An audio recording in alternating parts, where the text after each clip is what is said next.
Hoy vamos a meternos de lleno en un instrumento que es pura física y pura pasión. Vamos a desgranar la alquimia del aire para descubrir cómo funciona de verdad una trompeta.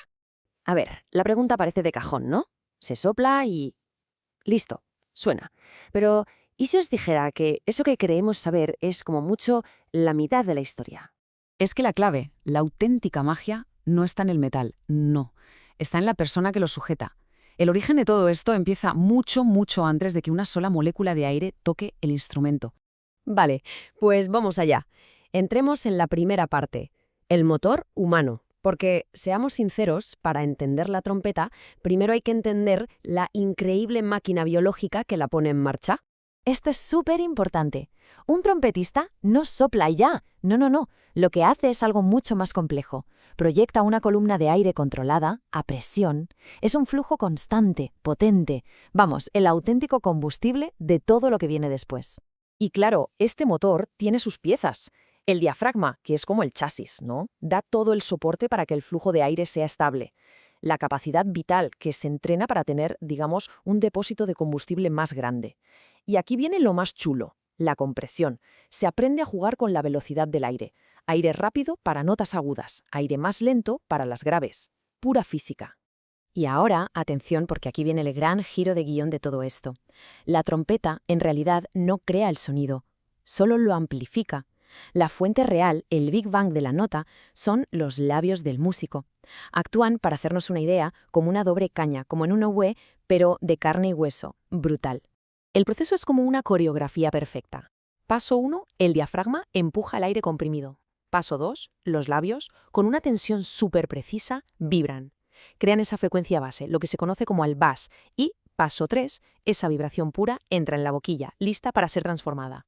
¿Vale? Dejamos la biología y nos metemos de lleno en la física. Una vez que esa vibración entra en el instrumento, el metal se convierte en un amplificador acústico, una especie de escultura diseñada para coger ese zumbido inicial y darle forma, carácter y color.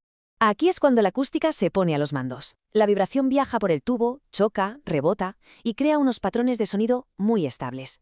Algo parecido a las ondas que se forman en la cuerda de una guitarra al tocarla. Esto genera las llamadas notas naturales, las que la trompeta puede hacer sin tocar ni un solo pistón. Y ojo, el músico tiene que superar la resistencia del propio instrumento, una especie de fricción acústica, para que cada nota suene nítida.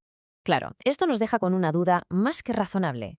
Si un simple tubo de metal solo puede dar, de forma natural, un puñadito de notas, ¿cómo demonios se tocan todas las demás? ¿De dónde salen esas escalas rapidísimas de un solo de jazz o las melodías de una sinfonía? Bueno, pues la respuesta es increíblemente sencilla y elegante. 7. Con solo 3 pistones hay únicamente 7 combinaciones posibles. Y con esa simpleza mecánica, un trompetista puede navegar por todo el espectro musical. Es una genialidad de la ingeniería, de verdad. Pero claro, una cosa es tener las notas disponibles y otra muy distinta es poder tocarlas con velocidad y claridad. Ahí es donde la cosa se complica. Aquí entra la maestría, la articulación, y para eso hacen falta los dedos, la lengua y, sí, otra vez, la física. La lengua, en este caso, funciona como una especie de interruptor, una válvula que define el principio de cada nota. Para un sonido ligado, suave o legato, se piensa en un da. Para notas cortas separadas, el famoso staccato, se usa un tu-tu-tu. Y para ir a toda velocidad ya se tiran de técnicas como el doble o el triple picado con combinaciones como tucu-tucu-tucu-tucu. Una locura. Hemos hablado de notas, de velocidad, pero falta la joya de la corona, el auténtico Everest para cualquier trompetista, el registro agudo. Llegar a esas notas estratosféricas no es una cuestión de fuerza, es pura ciencia. Y la fórmula del éxito es, bueno, totalmente antiintuitiva. Todo el mundo piensa que para tocar más agudo hay que apretar más la boquilla. Pues es justo lo contrario. Menos presión sobre los labios, pero muchísima más velocidad del aire. Se trata de finura y eficiencia, no de fuerza bruta. Hemos hecho un viaje increíble, desde los pulmones hasta los pistones.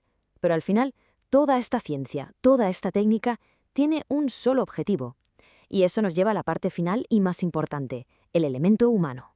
Porque por un lado está la teoría, la ecuación fría. Controla el flujo de aire y la frecuencia. Pero por otro está lo que se siente de verdad al hacerlo. Y eso es como escalar el Everest. Es un esfuerzo titánico. Aquí es donde se unen la ciencia más pura y el esfuerzo humano más visceral. Y es que, al final, de eso va todo. La técnica es solo el vehículo, el puente para llegar a otro sitio.